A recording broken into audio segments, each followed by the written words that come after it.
室啦，好多嘅設備啦，點樣去諗，點樣去教學啦，等等好多都係佢去設計去做嘅。咁我都係根據學習佢哋行。咁我今日咧就即係我做好簡單有啲少少分享啦，就係大家講下究竟我哋喺度點樣教 DT課啦。咁我哋同埋咧就係有啲咩嘅課活動啦。咁跟住咧就會可能大家下一行咁樣即係講下我哋平時啲課活動同啲課程係點樣進行嘅。咁我就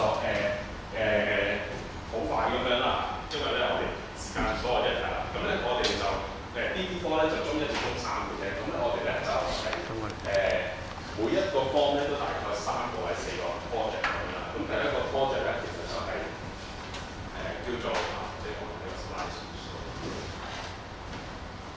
咪先，好啦，係再講到好啦。咁咧就係第一個咧就係即係creative invention 啦，即係介紹下咧就創意嘅思維嘅設計嘅方法咧。咁我哋就用咗一個漫畫家啦，或者設計嘅家或者叫 Ruby Gogol 啦。咁個過程我哋都會開始慢慢滲一啲即係 design thinking process 嗰啲咁嘅即係設計思維。咁跟住咧就開始做一個筆電啊，咁就係一啲即係一個蟲仔咁樣，可能你前面見到嗰隻好靚嘅圖片啊。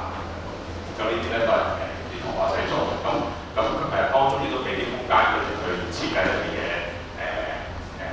即係外形啦，同埋咧有啲講啲電腦嘅設計啦，跟住就會做個 key label。key label 呢個咧就係大家啲教嘅，咁跟住就用啲手工具嘅，即係可能膠片剪刀啊，跟住就用啲鋼尺啊，跟住就用銼啊，用攝鋸啊等等啦。咁跟住咧就會加啲 engraver 就係我哋嗰個啱啱今年買嗰個設備，就可以做啲雕刻嘅。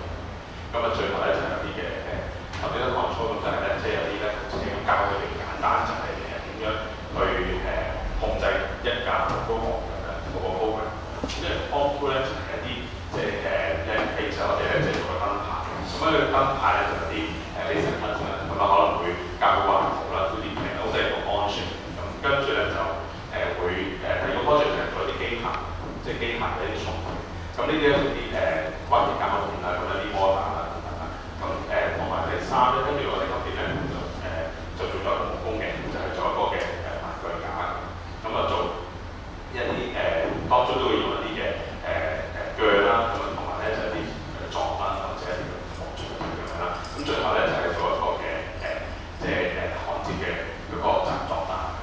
咁去到中三咧，我哋就會即係會教 3D printing 啦等等啦。咁同埋有少少即係個 project 咧，開始最多啲 project base 咁就係關於一啲有少少人嘅工學設計嘅。咁我哋今年咧就試咗做一隻戒指嘅。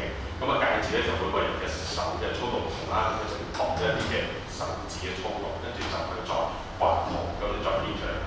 咁跟住之後咧就係一啲嘅多啲嘅真係玩一啲sensor 啊、micro LED 嘅一啲program 嘅嘢啦，同埋咧最後咧就係做一個大啲嘅 project，咁就係咧自己設計一架由一啲 lock 有啲基本嘅零件開始做翻架車，然後咧就去做一個停波嘅功能。咁啊諗住咧本身諗住有教嘅 AI 嘅，但係今年咧即係第一年做，即係未去到最尾嘛，可以加啲好似黑絲咧嘅 AI vision 嘅擺落去咧就可以做到一啲咁樣嘅波動，即係俾啲同學去做一個嘅車隊。咁我哋咧就有個除咗課程之外咧，我哋咧亦都有啲課活動，有課活動大概每個星期4會有一次咧，大概40個 member。咁咧就我哋係中一至中六嘅同學都去玩嘅。咁咁基本上咧就好多類型㗎，譬如我哋可以啲 Vans 嘅幾條個遊艇車啦，或者做一架有啲竹枝咁樣去搭嗰啲橋啦。咁啊可以咧就係去做焊接啦，跟住咧做level 啦，等等好多唔同嘅一啲嘅活動都喺度發生嘅。咁另外咧，我哋就有啲嘅不過呢個係我哋上年都有去問過啦，就係一個 scan tour 啦。咁同埋咧，我哋有好多比賽啦，咁啊呢啲比賽都係喺我喺度做啦。我哋應該用得最多時間應該係 best 嘅。咁我哋就玩best V5嘅。咁啊同埋咧就係玩一啲嘅設計比賽。啱啱你上嚟好犀利嘅喺1月嘅時候咧，去參加呢個比賽開創期或者攞咗最大個總冠軍，係好嘅。咁啊攞咗呢個嘅叫做獎學金，係繼續發嗰啲嘅比賽。咁跟住就同埋啱啱咧就我哋都會參加好多機械嘅比賽，一年有大概3個。咁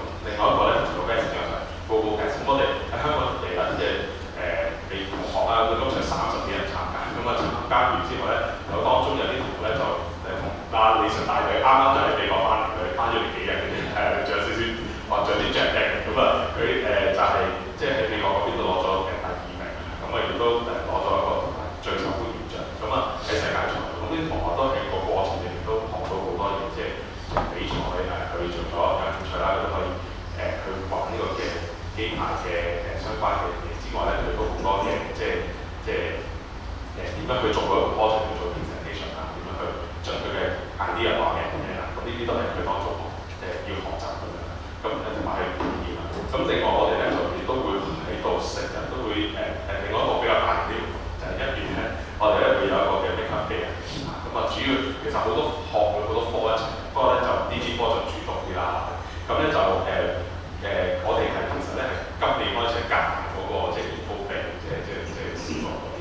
咁就今年咧就應該有1次8年，咁啊好多人咧就喺度行下參觀，咁啊亦都我哋咧呢啲科都有好多嘅幫手啦，咁就係做一啲習作啦，同啲家長啊、工作人員分享下一啲嘅即係活動咁啊等等呢啲啦，咁我哋或者呢啲學員 set 嘅作品，咁我諗呢個就係我哋嗰個嘅即係呢啲科啦喺度即係主要出現啊發生嘅事。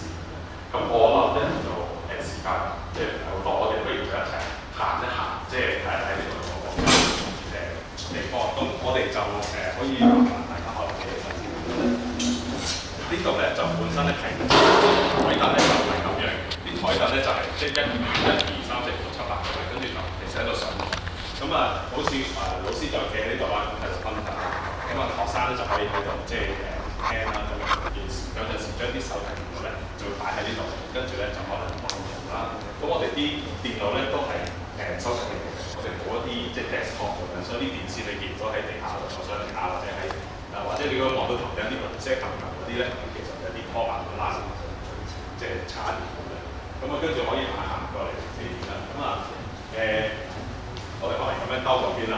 咁咧呢度咧就其實咧如果有同工咧，佢有玩過即係可能咩事嘅話咧，咁咧都大概知道呢個場地唔係咁嘅喎，應該係好大嘅喎。咁我哋係嘅，因為呢即係本身應該係即係12尺、40尺好大。咁不過就即係而家個賽季已經完咗啦，咁所以咧就等下一個新嘅嘛，咁所以而家就將佢砌細少少啦，將啲嘢擺好。咁啊平時咧即係準備比賽攤開啦，咁就可以咧喺度砌機啦，同埋試佢嘅 program 啦。咁另外呢一邊咧就即係可能而家開始玩另外一個機械比賽叫 WRO， 即係世界奧林匹克嘅機械比賽。咁呢個就即係有啲時會擺啲場地啦。咁啊啲同學咧就啲 lego 咧就擺晒喺側邊嗰啲一格格啦，同埋咧呢啲嘅櫃桶咧，其實咧都全部係好多都係啲 lego 嘅嘢嚟嘅。咁譬如有啲唔同嘅一啲lego 嘅一啲零件啊，咁佢就可以咧即係諗到啊，就可以開始喺度睇。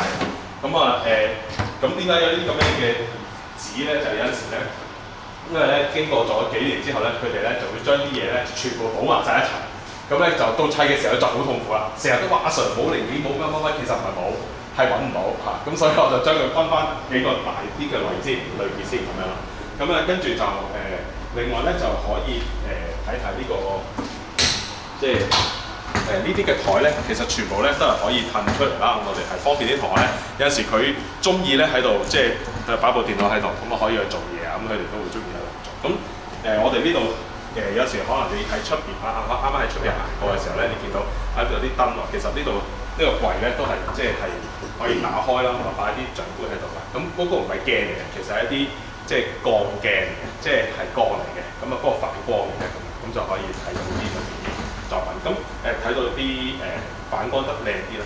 咁點解會即係我聽李 Sir 講點解咁樣設計咧？因為有陣時咧啲學生咧佢中意擺張嗰啲高凳喺度坐喺度做，有陣時咧就中意咁樣幾個人擺埋一齊，咁所以呢度就靈活變動啲可以喐啦。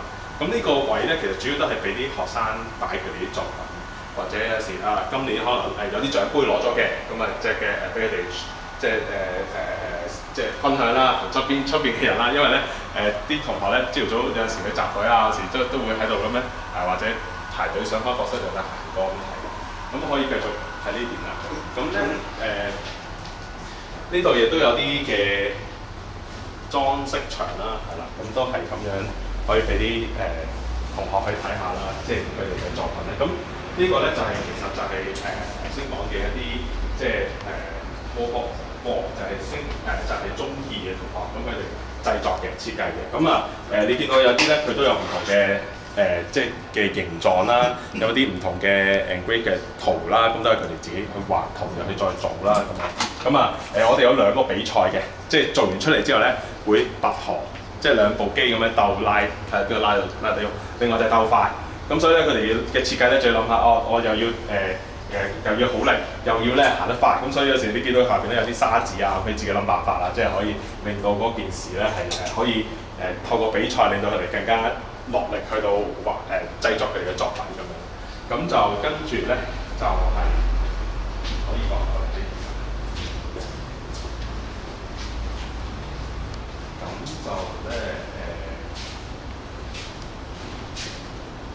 咁咧就呢個位咧，即係睇我呢個位置咧，咁應該見到5張嘅台啦。咁呢5張台咧，其實就係一啲嘅，即係平時啲學生去到做工場啦，我哋叫 workshop 啦。咁譬如頭先講嗰啲鎖匙扣或者手工具嗰啲咧，咁佢哋都喺度做。咁一張台就4個人，但係呢台咧其實喐得嘅嚇。咁佢有陣時咧都需要咧，我哋可以譬如頭先講嗰啲咖啡嗰啲咧，我哋同埋一邊啊，有時需要好大地方，你都係。咁啲工具咧就即係我哋多謝我哋有位嘅technician文哥，不過佢就已經入嚟放工啦，係啦。咁佢就好犀利嘅，自己喺度幫我哋咧，即係整好晒呢啲位咧，可以擺好啲工具咁樣。咁好清楚嘅，亦都係呢啲錯咧都點晒啲唔同顏色啊。即係啲同學仔咧，佢幫佢去識得去收拾工具啊。即係有陣時佢話：阿 Sir，我唔知擺邊喎，嗱睇顏色咁樣應該都好易啦，咁樣即係擺翻落去咁樣。咁另外咧就即係有陣時咧啲工具咧，我哋都要同佢講咧，即係執好啲咧，就減少啲意外啦。即係有陣時佢哋即係會一張台都係，咁就好容易出意外。咁呢啲墊咧，我哋都買咗嘅。咁因為有陣時咧，佢哋真係有時會揼啊、錯啊嗰啲嗰陣時都保護翻嗰個台面咯。咁另外呢啲磚牀，我哋有2部新啲嘅啦，另外一部咧就大馬力啲嘅啦嚇。咁呢3部咧，即係啲同學咧，佢哋有時轉窿都會用嘅。咁但係呢一個即係 bandsaw 咧，就我哋就唔俾佢用啦，因為始終都係有啲危險啊。咁另外沙紙機都係啦，即係我哋主要係老師用啦。咁線鋸床咧，我哋都有2部啦。主要係即係佢哋可能做木工啦，或者是做膠片啊，咁方便啲。咁呢個就係嗰個repeater，即係嗰個屈嗰個硬膠嘅工具嘅機器啦。咁就另外咧就呢3級啦，呢度啲嘅即係類似係切割機啦。咁亦都可以咧係主要係中2、中3。咁另外就係頭先講咧係啊，李 Sir 呢個就設計咗一個洗手盤嘅。咁洗手盤咧就有陣時啲學生咧，佢譬如用咗散銅水，即係中1做完嗰啲嘅膠片之後咧，佢用咗散銅水之後咧，都有啲污糟㗎嘛，或者佢做咗好多木工嘅污糟，佢洗下手去清潔下。同埋就係呢個laser engraving。咁呢個咧，大家可以行埋少少睇。呢個咧都啱啱今年買入啦，咁都覺得都好似都 OK 喎。咁因為咧佢係可以做到幾種嘅材料啦。咁譬如木片啦，譬如呢個係其實硅藻土嚟嘅。咁跟住另外咧就係呢個係其實一啲好薄嘅鐵片嚟嘅。咁就都可以喺度雕刻啲唔同嘅嘢落去。咁個界面好易用，好容易去用。咁呢個咧係一啲鏡膠，即係都係亞加力膠，不過咧就即係磨走呢個嘅磨砂面，跟住就反轉頭咧，即係磨走嘅地方咧就會變咗做透明顏，冇磨走嘅咧就變成一塊鏡。咁有金色啊、銀色啦本身我哋多咧就係做即係唔同顏色嘅膠，咁睇下下年咧睇下會唔會做多啲鏡膠咁樣，即係再靚啲啦。咁可以有啲同學好中意做呢啲嘅球衣啊、萬年啦，係啦，就好中意做呢個咁樣嘅設計啦。咁就木材都係，有頭先講啲木工咁去做完之後咧，譬如呢度咁，佢都可以咧，即係雕刻翻一啲嘅形狀，唔同嘅設計落去。咁另外就係去到呢邊啦。咁呢邊咧，我哋都有好多3D print 嘅，因為咧本身咧就有2部嘅。咁後嚟點解再加咧？因為即係上堂嘅時候咧，即係佢哋等得太耐。咁亦都俾佢哋可以有唔同顏色可以去揀啦。咁呢個而家 3D printer 即係越出越即係平同埋又好用，係咯，同以前真係好唔同。咁另外呢一邊咧，其實主要係俾佢哋叉電啦，或者係啲關於即係可能焊接啊等等呢啲地方嘅事。咁呢邊亦都有啲呢啲嘅作品。咁就應該咧大致咧行完一圈就大概咁樣啦，係啦，好多謝各位。